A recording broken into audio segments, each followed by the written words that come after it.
Let's see here. PM by flying machine. Which merc do I find most useful? I think I know what's that. Wait, hold on. New hero. Goblin Tinker? What the oh my god. Oh my. Damn it, this is a new pair of boxers too! Alright, so welcome back, guys. Haven't really been doing that many audios for the site, so I decided, what the hell, I was looking through a batch of replays, so yeah, I'll just do this one, and I'll give you all like some info on it and stuff like that. So yeah, let's get the pause at the 15-second mark at the 1x speed, and just read the info on the patch stuff. And I think I have a new favorite merc hero. It's called the Goblin Tinker, and I don't want to get a new pair of pants. But, alright. Yeah, let's just get this unpaused in about 3 seconds. 3, 2, 1, unpause. So this was a 2 vs 2 we were playing over at the LAN, as I have just said, in case you have ADD. Anyways, me and Newbiee CF, what about us? We were just deciding to finally do some twos. It took us like half an hour to get this freaking game. So we managed to go up against these rank 2 guys, and Night Elf and Orc. Oh, we're Night Elf and Orc too. So you're just gonna basically see all the, yeah, Night Elf and Orc strats. Isn't that just so handsome of me? Anyways, we're basically just talking right now. I guess you can clearly see the fun that it is in the early part of the game. Oh my god. This is just amazing, guys. Anyways, what we're going to be doing here, if basically our plan is if we see a Night Elf, that means we go for the Uber Cheese strat that Newbiee CF and Quasi invented. Let me say that again. Newbiee CF and Quasi invented about 4.5 months ago. And the strategy that Newbiee CF and Quasi invented consists of, well, what you see just going around the format right now. That is, of course, the Headhunters and Huntresses with the Priestess of the Moon, which, of course, Newbiee CF and Quasi invented. So, anyways, contrary to a lot of people's beliefs that some random schmuck team, not listing any names here, has claimed originality for this strategy. Don't worry, it's not these guys, and it's not anyone you're thinking of. Anyways, the exciting stuff is about to happen. So that's enough about me rambling on a bunch of random crap. So, it begins. We have the hero out, and the heroes are out and about, and let's see what we're going to be doing. Nothing too crazy. What we're going to do, we're just going to wait. This time, we don't go for the whole entire forget about creeping and just run like hell to the enemy. We decided to actually get that a little rest. We're going to go ahead and just try to get some creeping until we get about level 2. But we decided, what the hell, we're going to try to go ahead and harass because we realized if they're getting the same thing, it's best if we can get a creep jack. So we see a crap load of wisps, right? So, crap is the first thing you obviously come to mind, so we just try to separate them out of the way. We do so. We manage to kill 2 wisps, and I bring one of my wisps around. I don't try to detonate it so quickly, but I detonate it. I managed to, however, get the Farseer, but the wisp basically is a way to, if he's got some summons, excellent way to bring your guys out of the way. See if you just bring your wisp out of there, you'll see an Archmage run like hell and all that stuff. And as those wisps were trying to chase him behind, follow him behind and stuff, he did, you know, have to detonate one. And usually it's cool if you try to kill a wisp that's right next to a hero, because it's pretty funny when you see it blast away at their hero. So Newbiee CF did try to portal out of the way. It's a disadvantage for us at this point. They do have a pretty strong offensive going on right now up against Newbiee CF's base. His best bet is obviously just to kind of stock his guys up in the burrows, although these grunts can really take up a lot of hits. So this is a new thing we really aren't that used to seeing too much of, seeing that very rare that players will actually bring their grunts for the attack, but in knowing of our strategy where we get the Priestess of the Moon and the Headhunters, there won't be a keeper on our mix. There's going to be a priestess, which really can't do so great of a job at entangling these grunts. And as much as I wish a priestess of the moon would have entangle instead of owl scout, then again, I'm freaking crazy. So we managed to finally get rid of Optimum's hero. So with that, their team is just trying to run out of the way. It's our main thing we were trying to do, since we did weaken a lot of those heroes. And I'm just moving my Huntress right there, trying to pull off a move that is a lot easier to do in Reign of Chaos, which is, of course, just bringing that Huntress in front of the moving path of that one unit. But we did not see that happening. I did, however, try to do the same thing to that Grunt. But we do manage to kill the Grunt. Alright, awesome. We do manage to kill that Wisp before it detonates.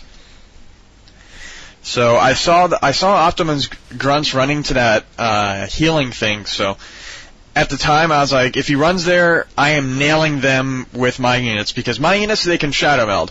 Grunts, as much as they wish they could, they can't Shadow Meld, and they'll just get shafted by the creeps, so try to use Shadow Meld to an advantage when you see that they're close to some creeps. Nail the creeps, Shadow Meld, they're going to be forced to run out of the way. And if it's next to a healing thing, you now have Shadow Melded units that are healing, so they're going to be healing the damage that the creeps give to your guys anyways. So, yeah, it's a win-win situation, kind of, sort of. Just an itty bit. Just an itty bitty titty bit. What? Anyways, Optimus is just going to try to come in behind and try to sandwich. Very odd strategy. We are seeing archers by Canadian, eh? So he is moving for that. The prime thing that we really based this match on, that we really thought contributed a great deal to the ending of this match, is not this battle, but actually in the battle that you'll see in the center. But as you can see, my Huntresses, they really don't stand that much of a chance to some entangle focus fire. So I just try to get out of the region of where those archers are, and then I try to put some focus down onto the grunts of Mr. Optimum here. So Newbiee CF is taking the fire from the archers, which I like, because the headhunters would take additional damage from the grunts and reduce damage from the archers. So why fight the other way around, where the Huntresses would just get owned in the first place? So Newbiee CF trying to keep his guys in good health as much as possible. That Naga Sea Witch is our last-ditch effort to really deal some damage, but we realize that it's behind the line of the archers a little too much, so that puts us in a great deal of trouble. As Canadian A knows that we're going to be running out of the way soon, he entangles a unit, but doesn't focus fire onto that yet. They try to kill the weak units before the battle, before we start running out of the way, and that's when that guy that was held for 12 seconds, that's when you start focusing fire onto them, because that's when you got the weak guy waiting for your army. So after that little fiasco went on, we're trying to run out of the way, so we're thinking, crap, because, crap, because the strategy that Newbiee CF and Quasi invented really isn't doing such a great job at this point. But, however, it is definitely not over yet. We didn't really lose too much in that battle, but enough to really, at this point in the game, especially with this Night Elf and Orc, where establishing an early game advantage can really mean, you getting owned or not. So we notice them in the middle, and this is when the actual important plan goes into the action. See where all those rapid pings on the map were? That's where I'm going to walk.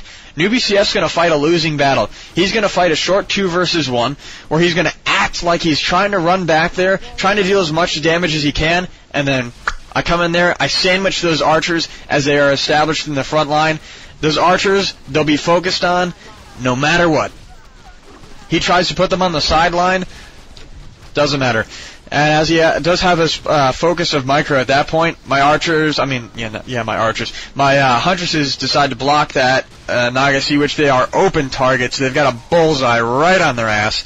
Not actually on their ass, but that big fat head that they got. But anyways, with that, we kind of disperse their army around there. We just make a move where we just kind of notice how when we went into their army, we're just kind of running around in circles and also focusing on their weakest units. So it constantly puts the pressure onto them. And in the chaos of that, they lose some of their heroes. So you're just kind of cycling around through their stuff and ultimately just really shredding them apart. So right now, Canadian A and Optimum, they're kind of running back to their base. They're just trying to recover because, okay, we got the advantage, but right now we've got the priority. We just fought a winning battle. We can sit here as long as we want, just throwing spears over at the Ancient of War, and the only way that they can prevent that is to run their guys out there. And when they run their guys out there, we attack. So this is basically priority in action right here. We can just sit back, wait as his base is torn apart, and we're just trying to do as much damage as we can at this point because, well, it's kind of obvious. If you kill their buildings that they're producing from and you just fought a winning battle, then that sort of means you'll do good. So, yeah, just want to, Anyways, once Canadian A gets his Naga out there, it is a call to action as they run back in the safety of Canadian's base. Although heavily dampened by the destruction of those two Ancients of War, we decide it's rather safe. So that Ancient of Wind is uprooted, so it's going to actually run up to us and start beating us down, but no matter. The Farseer, Canadian A didn't move that archer out in time. We noticed that, and we tried to shoot that Farseer as much as we could. Naga is the next target. Like I said, bullseye on the ass. So, as a small opening is created through those archers so Optimum can escape, I decided to just take a shot at those archers for a little bit. At the same time, Newbiee CF is trying to cage in Canadian's keeper, and in the chaos of the battle, his archers couldn't get out of the way in time, and as he tried to get his archers, I think he was trying to worry about the safety of his archers at the same time as his hero. And that's another example of why, prioritizing is another important point in the battle. So, just trying to stay back into this game, just trying to keep it strong, just trying to stay behind those Moonwells to keep themselves safe. They do produce some Ancients of War, and it is definitely not over yet. Look at Newbie CF's units.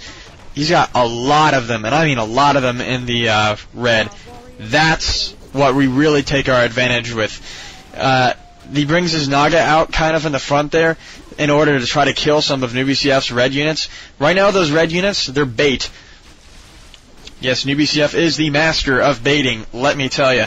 So, that brings out Optimum's Naga Sea Witch, trying to kill those headhunters, and Newbie CF's master act of baiting has brought out the Naga Sea Witch to go down.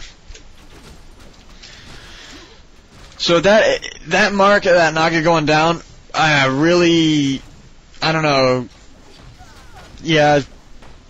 put an end to this one. I mean, this was a rather short one. It was only like a 12-minute match, but this shows just like how one small thing that happens in the game could totally lead to just utter chaos on this guy. I mean, Optimum, he tries to portal in there just to try to kill some red units, and he said, hey, he's trying to kill that Huntress. Hell, I'll just let him have it. So they say they're good games. Short game, but good nevertheless. And that's this match. Newbie CF actually reached, I believe, a record APM. This is a guy who uses no force groups, no hotkeys, and still manages to stay on top. And, he actually stayed on top of the score on this one. 37K for my part, and 42K for Newbie CF's part. As you can easily see, Canadian A and Optimum staying pretty close with their scores at around 32K. Heroes we had here, Newbie CF, in this build, we do not get the Naga quickly. He just sticks with the Farseer in order to just keep those Spirit Wolves pretty high level. And just in case there are archers like we did confront, a good chain lightning surging through all of those will really put a stop to that. It's not quite exactly the raiders ensnaring the archers, such as Volander loves his archers in bondage. If you guys haven't seen that audio, but yeah. Anyways, that's pretty much a wrap on this one. I'll see you all later.